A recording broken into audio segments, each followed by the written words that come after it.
નમસ્કાર ગુજરાતી મિત્રો, ફરી એક વખત મારી ચેનલ ગુજરાતી જ્ઞાનમાં તમારું સ્વાગત છે। મિત્રો, હું તમને આજે ભગવાન નરસિંહ વિશે થોડું જણાવીશ।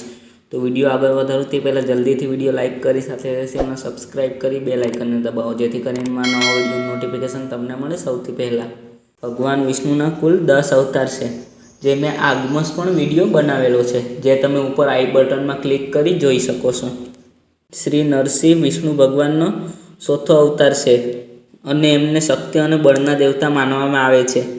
માન્યતા છે કે વૈશાખ મહિનાની શુક્લ પક્ષની 14 ભગવાન શ્રી નરસિંહ પ્રગટ થયા હતા અને ભગવાન વિષ્ણુના સૌથી મોટા ભક્ત પ્રહલાદની રક્ષા કરી, તેમજ દાનવ હિરણ્યકશ્યપનો વધ કર્યો।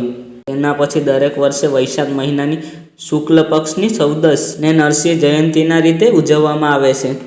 આ દિવસે લોકો ભગવાન નરસિંહની પૂજા કરવામાં જરા પણ ખોટ નથી રાખતા।